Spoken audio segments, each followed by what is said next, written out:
My name is Lynette Barnes. My connection with the RSL is my husband Peter. We've been married for 50 years and Peter and I met just before he went to Vietnam.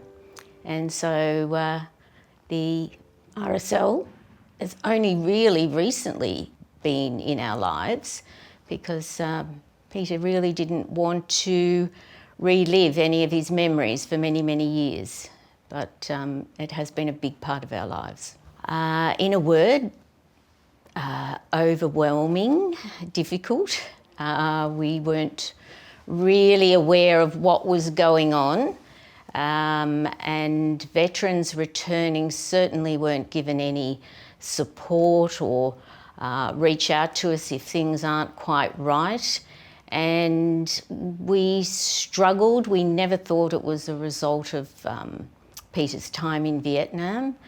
And yeah, he struggled on and off for many years. And basically we pushed it into the background.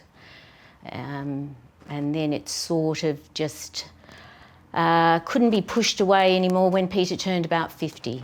And yeah, it all came to a head about then, yeah. Nothing. There was no welcome home for the Vietnam troops.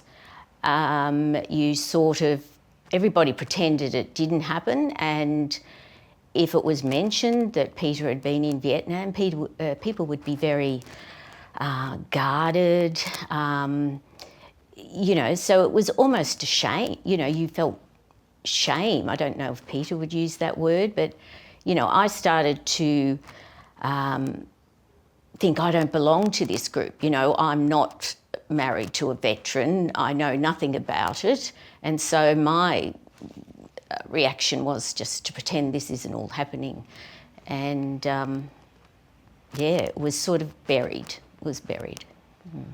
Look, people aren't really educated in what it is like for people when they return from a war scenario and the effect it has on families. So, speaking of my friends outside of the veteran community, in the early days when Peter was going through deep depression and all the things that came with that, it was a mixed response. A lot of people just said, you can't use that as an excuse for your whole life.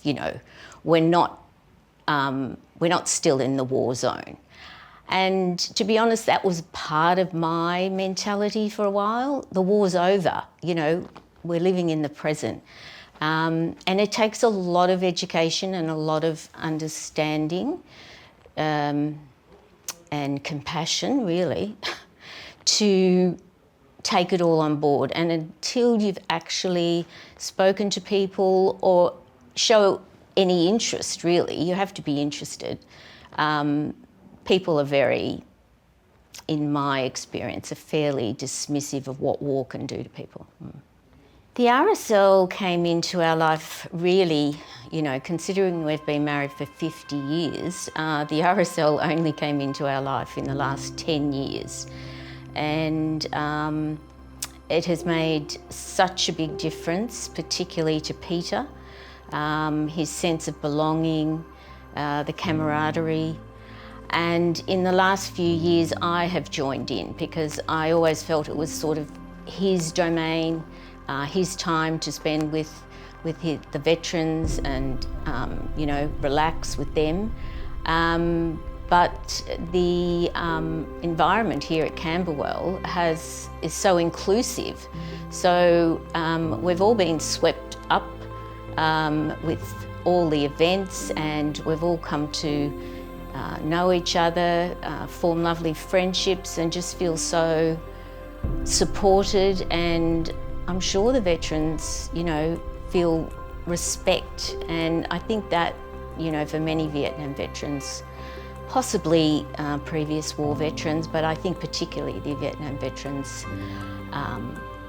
got very, very little respect on their return. And this environment is so warm and welcoming, and I wish we'd had it many years ago, but it's as they say, it's never too late, and so we're making the most of it.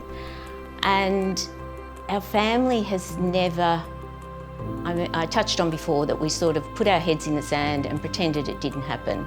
And so with the children, it was often the elephant in the corner.